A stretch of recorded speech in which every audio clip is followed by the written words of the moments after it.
Hey everyone, it's Austin with Paragon City Games for another Walkthrough Wednesday. Today we actually have a 2-for-1, which means that I'm going to show you two very simple, easy games in one day. So the first game I'm going to show you is TopiCubes. Okay, TopiCubes is a lot like Scattergories in that you'll have categories and you'll have to name things within that category using certain letters. Now the way this game works is you're going to have 5 category dice. They're going to range anywhere from famous people's names to exotic locations to things that are round, things that are tall, things that are wet. They're going to have a bunch of different categories. And you're going to have to name them using the letter dice. Now there's 5 category dice and there's 5 letter dice. And as you've noticed, they're all different colors. What happens is at the beginning of the round, somebody will take the 5 category dice, shake them up, toss them out. These are your categories. And what you have to name with them is on these dice. Take them, shake them out, and now you'll have to start naming the categories with whatever letter is on the dice. Now you can't name something with the same colored dice. So for example, this is something rectangular and a U. So I can't use the U to name something rectangular, but I can use all these other colors. If somebody illegally names something, then they're out for the round. If somebody names something that was stated in a previous round, they are also out for the round and they have to return all their dice back to the pool. At the end of the round, when all the dice are taken, then you'll count up your points and whoever has the most points wins the round. And you'll continue playing until you guys are either done with the game or until you hit the points that you decided on before the game. Very simple, very easy, very quick game. The second game I want to talk about is Kontour. This is a drawing game. Not quite like charades, a little bit more like Pictionary.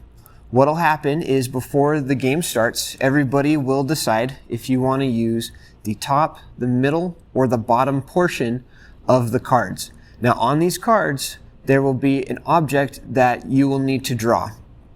There's no teams for this round. Basically, you have the artist, and then you have everybody else who is trying to guess what the artist is drawing. Now the rules of the game are pretty simple. You have 15 strokes, 1-5. You have 15 strokes in order to draw your picture. Those strokes can't be curved. They have to be straight. You are allowed to extend a line. So for example, if you draw a line, draw a few more lines, and then you're thinking, oh, this line isn't long enough, I need to make it longer. You can do that, and that actually doesn't count towards your strokes. That doesn't count towards your 15.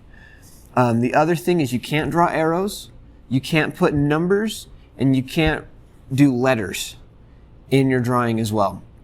The artist cannot speak, but they can gesture and let you know that way if you're getting close to the guess or if you're getting farther away from the guess.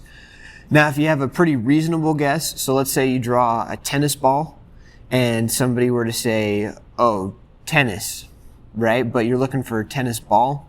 If they get reasonably close, you can accept that answer. Or if the word is used in the answer, for example, you draw a tennis racket and the word is tennis and somebody says tennis racket, right? They've said the word tennis. That means that they have got their guess correct. So those are the rules. You've got 30 seconds, which is used by this timer in order to draw and to guess. If somebody guesses correctly, the guesser gets a point. Now the artist can get anywhere between 1 and 2 points. And the way you know that is on these cards, you'll have a blue option and an orange option. If you do the blue option and it's guessed correctly, the artist gets 1 point. However, if you draw the orange option, the artist gets 2 points. The way you signify this is you give the card that was used to draw the picture, you'll give that to the person guessing, and if I get a point for drawing it, I take a card from the top and that's my point. If I get 2, I take 2. The game will go until somebody has 10 points or until there's a tie, because sometimes you'll run out of these cards if you're playing with a larger group of people. If that's the case, then you get the worst artist in the group and they have to draw a picture and have everybody else guess what it is. So you'll play to 10, or if you want to play to more, that's totally fine as well. So we recommend both of these games. Very quick, very simple, very easy to understand. Playing with people that are artistic, people who like to think outside the box, and you'll maximize the amount of fun that you can have with these games. You can play them with kids that are very young, help teach them some things, let them draw, whatever you want to do. If you have any questions, feel free to reach out to us at 801 Paragon or over Facebook, and we will see you again next week. Thanks. If that's the case, then you get the worst person or the worst artist